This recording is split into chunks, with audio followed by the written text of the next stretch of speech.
તો આજનો ટોપિક છે સ્ફટિક ક્ષેત્રવાદ.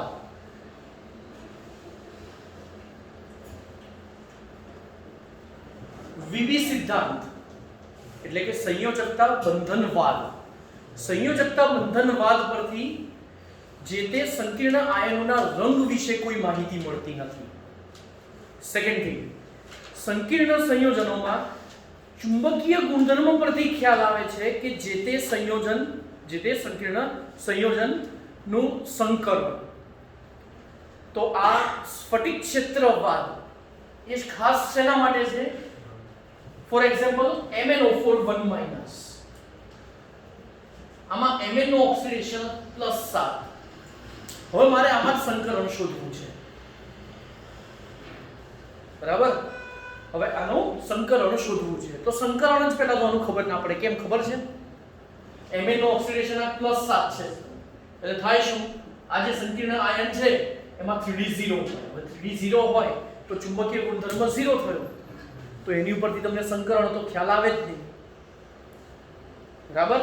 એક્ચ્યુઅલી એનું સંકરણ છે D3S. કયું? D3S. તો આ D3S સંકરણ થાય છે. તો ચલો, તો આવી બધી સંકરણની સમજૂતી મેળવવી હોય તો એના માટે આ સ્ફટિક ક્ષેત્રવાદ છે. સ્ફટિક ક્ષેત્રવાદમાં હજી એક વસ્તુ હવે સમજાવવાની રહી. 11th સ્ટાન્ડર્ડમાં ચેપ્ટર નંબર 2, અને ચેપ્ટર નંબર 2 નું નામ છે પરમાણુય બંધારણ, અને એમાં ડી કક્ષકોના આકાર હતા. ખબર છે કેવા? ડી કક્ષકોનો આકાર. તો એમાં ડી કક્ષકોનો આકાર હતો ડબલ ડમ્બેલ. ડી કક્ષકોનો આકાર કેવો? Double dumbbell.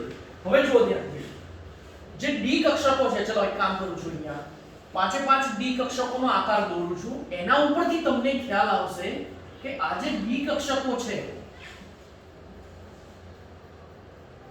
એમાં જો x, y અને z એના બે પ્રકાર પડે છે. આ ડી કક્ષકો,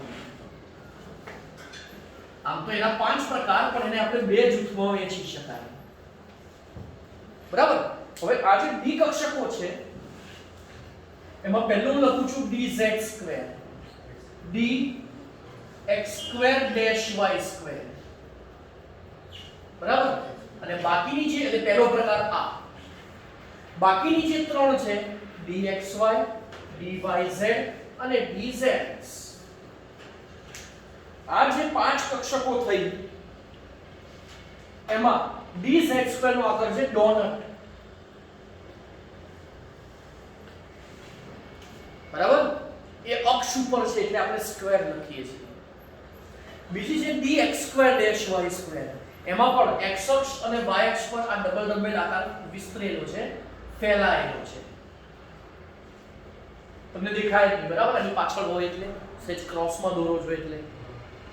બાકીની જે ત્રણ છે એ ત્રણેયનો આકાર સમાન. ચોથું આનોય આકાર સમાન, પણ આ અક્ષ ઉપર છે આ બંને, એટલે જો ઉપર તમે સ્ક્વેર એવું લખો છો, બરાબર? જ્યારે આ બાકીના જે ત્રણ છે એ ત્રણ સમતલીય લાક્ષણિકતા ધરાવે છે.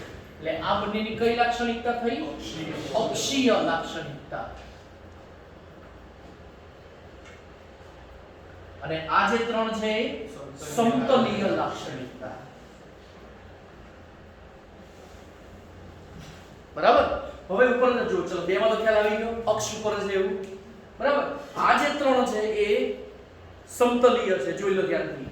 dxy કઈ નથી તો z અને લંબ હોય. તો જો હું dxy દોરું છું, સમજો પડી? ચાલો આ dyz કઈ નથી તો x અને લંબ હશે. થર્ડ છે dzx કઈ નથી. હવે એ છે ને તમને xy જેવી દેખાશે, પણ જો ધ્યાનથી, આ xy સમતલ છે અને y અને લંબ છે, આમ છે, ક્રોસ છે, બરાબર? આ કેવું દોર્યું છે? આમ દોર્યું છે, xy સમતલ ને z અને લંબ. જોઈ લો. એટલે આ બેનો જુદા પાડવા માટે મેં શું કર્યું ખબર છે? અહીંયા આખો રાઉન્ડ લીધો અને અહીંયા ગેપ રાખ્યો. દેખાય છે? અહીંયા ગેપ અહીંયા નથી રાખ્યો. દોર્યું સમજ પડી? પણ ઈ છોડ ત્રણેય જુદા પડ્યા, બરાબર? ચલો, હવે આટલો ખ્યાલ આવી ગયો છે બધાને. હવે ઉપરના જે dz² છે, બીજો નંબર dx²-y² છે, dxy dyz dzx, કુલ કેટલી થઈ? 5 કક્ષકો થઈ. આ 5 કક્ષકોના બે ભાગ પડ્યા, અક્ષીય લાક્ષણિકતા અને બીજું છે સમતલીય લાક્ષણિકતા. હવે આ જે બંને લાક્ષણિકતાઓ છે ને એ જુદી જુદી, એટલે જે બે ભાગ પડ્યા આ એવું સમજાવે છે, આ જે થિયરી છે સ્ફટિક ક્ષેત્રવાદ, એમાં એવું સમજવામાં આવે છે કે ધાતુ આયન અને લિગેન્ડ વચ્ચે, ભાઈ ઓરિજિનલી કયો બંધ હોય? વેરી ગુડ, સવર્ગ સહસંયોજક બંધ હોય, બરાબર, ઓરિજિનલી. પણ અહીંયા આ માટે એવું સમજવામાં, એવું ધારી લેવામાં આવે છે કે અહીંયા આયોનિક બંધ છે. કયો બંધ? જે ઇલેક્ટ્રોનની આપલે દ્વારા, પણ હકીકતમાં કેવી રીતે બને છે? ઇલેક્ટ્રોન યુગ્મના દાન દ્વારા બને છે, બરાબર, ઇલેક્ટ્રોન યુગ્મના આપલે દ્વારા બને છે. પણ અહીંયા આપણે શું માનીશું? ઇલેક્ટ્રોન દ્વારા બને છે, કેમ કે તો જ આ પ્રોપર સમજી શકાય. ચલો, અહીંયા સુધી કોઈને કઈ ડાઉટ? બીજું, એટલે હવે જ્યારે બી હું ડી કક્ષકોના બે ભાગ પાડીશ તો એ કયા કયા પડશે? અને અક્ષીય. અને ચલો, અક્ષીયમાં કેટલા આવશે? કયા કયા? dz² અને dx²-y². અને જે બીજા જે સમતલીય લાક્ષણિકતા વાળા કયા? yz અને dz. ઈઝી, બરાબર. ચલો, એટલે હવે આનું કામ નથી કર્યું, એટલે આટલો ખ્યાલ આવી ગયો છે, બરાબર. આમાં કોઈને કઈ ડાઉટ નહીં? પણ અહીંયા કોઈને કઈ પૂછવું છે?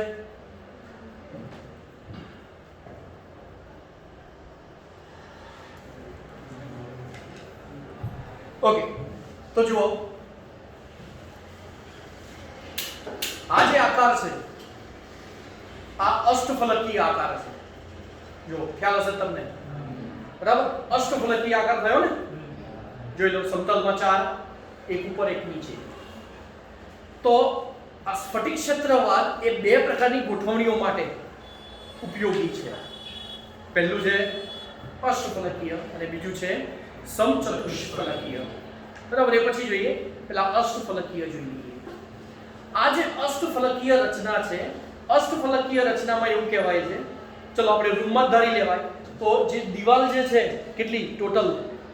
4, એક ઉપર આપણે છત અને બીજું આપણે ફ્લોર, બરાબર, 6 થયા. તો એમાં દરેકમાં વચ્ચોવચ્ચ છે, એમ સમજી લો, ખ્યાલ આવી જાય, બરાબર. હવે લિગેન્ડ છે ને, અષ્ટફલકીય રચના હોય એટલે એમાં આ જે બધા લિગેન્ડ જ છે ધારો કે, તો એ બધા કઈ બાજુથી એપ્રોચ કરે? અક્ષ તરફથી. આ કઈ અક્ષ? ધારો કે x, બરાબર, આ y. હવે અહીંયા કેવી રીતે દોરી છે? ક્રોસમાં, આવી રીતે. હવે સમજ પડી?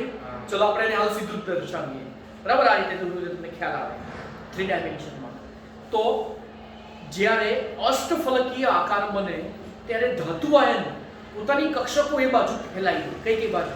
એટલે આ જે દંડી જે દેખાય છે શું છે? એની કક્ષકો છે, ધારો ખાલી, બરાબર. અને એની અંદર ઇલેક્ટ્રોન યુગ્મનું દાન થાય, બરાબર. તો એ કઈ બાજુથી અપ્રોચ કરે? તો જો અક્ષ પરથી જ કરે. આ કઈ અક્ષ? આ અને આ, બરાબર.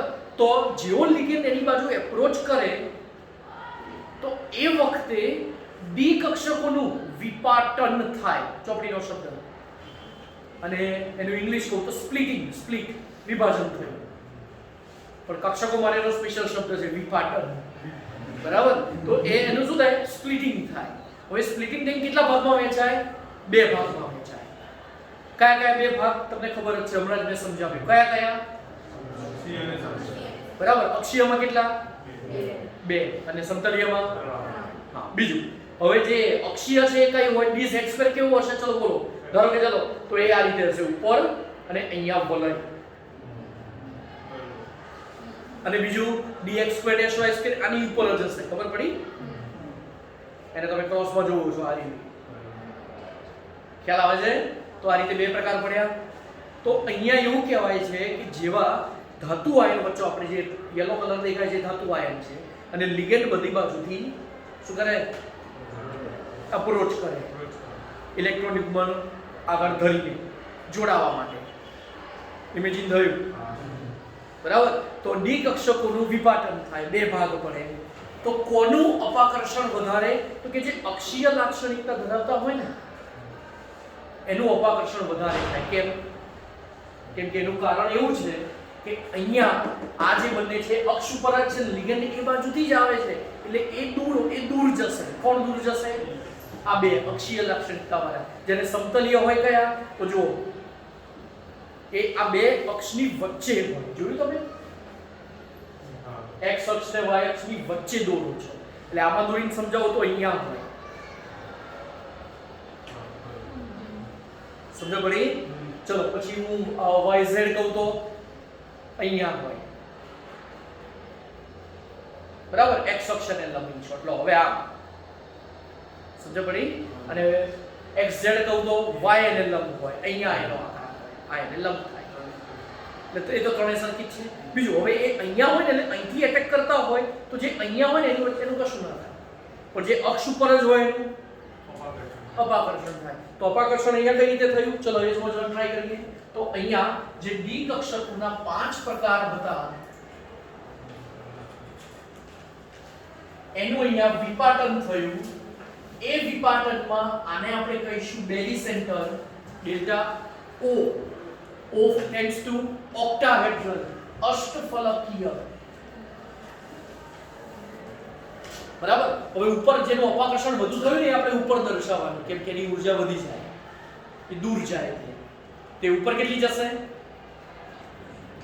અપાકર્ષણ કોનું થયું? અક્ષીય લાક્ષણિકતા કઈ કઈ? dz² અને dx² sy².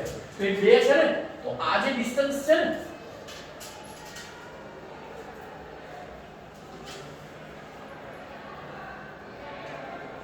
એ થશે dz² અને dx² sy².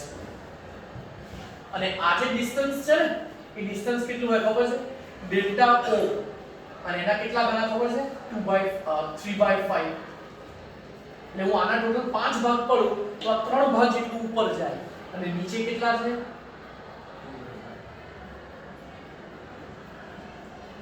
2/5 delta O. એટલે આ જે 5 છે 5 ને હું ભાગ કરી દઉં તો પેલા કેટલા ભાગ જેટલા ઉપર જાય? હા, 3 ભાગ જેટલા ઉપર જાય. આ કેટલા નીચે જાય? 2 ભાગ જેટલા નીચે આવે. તો ડી કક્ષકોનું આ રીતે વિપાટન થાય. બરાબર ને? આ બે પ્રકાર થયા. ચલો ખ્યાલ આવ્યો છે? બરાબર? બીજું હવે આ જે વિપાટન છે ને, આ જે વિપાટન થયું ને એ જુદા એ કોની ઉપર આધાર રાખે? એ જે વિભાજન થયું એ લિગેન્ડની પ્રબળતા ઉપર આધાર રાખે. જેટલો પ્રબળ લિગેન્ડ એટલું વિપાટન વધારે. બીજું તમે આ જ ચેપ્ટરના સ્ટાર્ટિંગમાં એવું કંઈક જોયું હશે, જે બોલ્યો ધ્યાનથી સાંભળજો. આ જ ચેપ્ટરના સ્ટાર્ટિંગમાં તમે આવું કંઈક જોયું હશે. CONH3 6Cl3 એનો કલર જુદો. એક Cl અંદર દાખલ કરો કલર બદલાઈ જાય, બીજું એક Cl અંદર દાખલ કરો ફરીથી કલર બદલાઈ જાય. તો જે હમણાં આપણે જે સંયોજકતા બંધનવાદની મર્યાદા મેં કીધી કે ભાઈ રંગ વિશે કોઈ ઇન્ફોર્મેશન આપતો નથી કે કેમ જુદા જુદા કલર, તો આ એવું સમજાવ્યું કે પહેલા કેટલા 6 એમોનિયા હતા. પહેલા કેટલા 6 એમોનિયા હતા. હવે એક એમોનિયા બહાર નીકળી ગયો અને એક Cl અંદર આવ્યો તો શું થાય ખબર છે? તો એ વખતે પેલું જે વિપાટન હતું ને ગેપ બદલાઈ ગયો. કયો ગેપ? કયો ગેપ?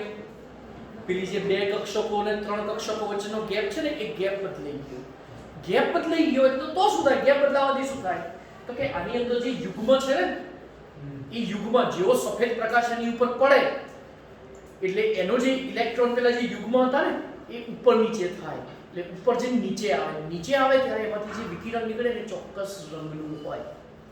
હવે ખબર પડી? હજી ફરીથી એક અંદર લિગેન્ડ અંદર ઘુસાડી દો વધારાનો અને એક બહાર કાઢી દો તો કલર કેમ બદલાયો? ક્વેશ્ચન આ છે. તો અહીંયા મેં એવું સમજાયું કે ધાતુ આયન અને લિગેન્ડ વચ્ચે ધારો કે આયોનિક બંધ છે. ધાતુ આયન તરફ લિગેન્ડ એપ્રોચ કરે છે. હવે કઈ બાજુથી એપ્રોચ કરે છે ઇમ્પોર્ટન્ટ. બરાબર? ધારો કે અક્ષ બાજુથી એપ્રોચ કરે તો જે અક્ષીય લાક્ષણિકતાવાળા છે એનું અપાકર્ષણ વધારે. તો ડી કક્ષકો ના 5 કક્ષકો જે છે એનો શક્તિ સમાન હોય પણ જેવા લિગેન્ડના ઇન્ફ્લુઅન્સમાં આવે, લિગેન્ડના ક્ષેત્રમાં આવે, હવે ખબર પડી શબ્દ, તો એ વખતે એ કક્ષકોનું વિપાટન થાય, વિભાજન થાય, 2 ભાગ પડી જાય. એ કેમ પડ્યા એ સમજી ગયા હશો? 2 ની અક્ષીય લાક્ષણિકતા, 3 ની સમતલીય લાક્ષણિકતા. અને અક્ષીય લાક્ષણિકતા વાળા શું થાય? અક્ષ બાજુથી જો એટેક થાય, કેમ કે તમને ખબર છે અષ્ટફલકીય રત્નમાં અક્ષ બાજુથી થાય, તો એના કારણે શું થાય? તો એના બે ભાગ પડી જાય, અને બે ભાગ પડી જાય તો એ બે ભાગ વચ્ચેનો જે ગેપ છે એ લિગેન્ડની પ્રબળતા ઉપર આધાર રાખે. જેટલો પ્રબળ લિગેન્ડ એટલો ગેપ વધારે, જેટલા નિર્બળ લિગેન્ડ એટલો ગેપ ઓછો. આ સમજ પડી? હવે આની ઉપરથી આપણે એક લિસ્ટ તૈયાર કરવાનું છે કે કયા લિગેન્ડની પ્રબળતા કેવી. તો એના માટેનું એક ફોર્મ્યુલા યાદ રાખવાનું છે. આઈ બા સાસુ કાલે સફાઈઓ કરવા પાણી ને ડેટોલમાં એને નાઇટ્રોસ આપો. આને કહેવાય છે સ્પેક્ટ્રોકેમિકલ શ્રેણી. અને આ ચડતા ક્રમમાં છે. બરાબર? ચલો બધા લખી નાખીએ.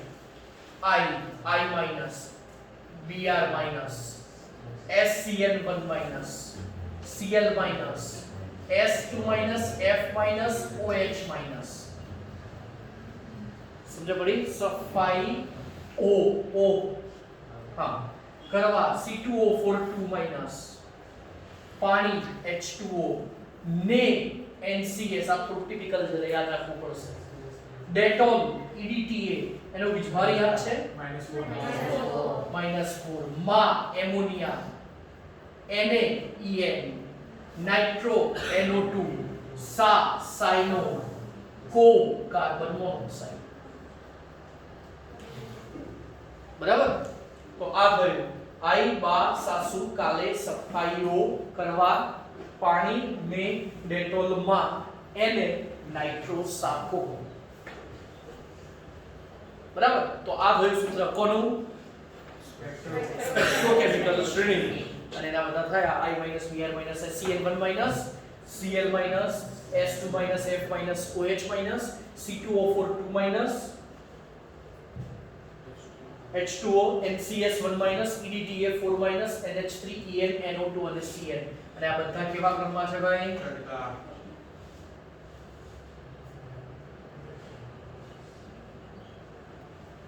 બરાબર? તો આ રીતે શોધાય. બરાબર? તો આ થઈ શ્રેણી. અને NH3 જેટલો ગેપ કરે એના કરતા Cl ઓછો કરશે. ખ્યાલ આવી ગયો ને? સૌથી વધારે કાર્બન મોનોક્સાઇડ, કાર્બોનિલ એનું નામ. એટલે ખ્યાલ આવી ગયો? એટલે સંકીર્ણ આયનના જુદા જુદા કલર મળે છે. બરાબર? અત્યારે હાલની આપણે કોઈ બી પર્ટિક્યુલર કલર કહીએ તો અંધારામાં કલર નથી દેખાતો. બરાબર? પછી એ મરૂન હોય, બ્લુ હોય કે વ્હાઈટ હોય, નથી જોઈ શકતા તમે. બરાબર? પણ જેવો કોઈ બી સામાન્ય પ્રકાશ એની ઉપર પડે એ બધું જ શોષણ કરે, જે કલર હોય બહાર એનું પરાવર્તન કરે. ખબર છે ને? હવે કલર ક્યારે દેખાય, કેમ દેખાયો? તો કે એને જે શોષણ કર્યું, બરાબર, અને પછી જ્યારે એ પાછું ફેંકે તો એ પાછું ફેંકીને શું કરશે? હા, એમાં શું થાય? કોઈ ઘટના થાય એમાં એના ઇલેક્ટ્રોનના લીધે જ આપણે બધા કલર આ જોઈ શકીએ છીએ. કયો ઉત્તેજિત થાય ને ઉપલા શક્તિ સ્તરમાં જાય નીચે આવે એને શું કહેવાય? સંક્રમણ કહેવાય. બરાબર? અને એ સંક્રમણના લીધે થાય. તો આ ખ્યાલ આવી ગયો. અને એમાં ડી કક્ષકો નું જે સ્પ્લિટિંગ થયું એ ખ્યાલ આવી ગયો. બરાબર? એની શ્રેણી. ચાલો હવે બીજી એક વસ્તુ. આટલું તો ક્લિયર ને બધાને? કે આમાં કોઈને કઈ કન્ફ્યુઝન?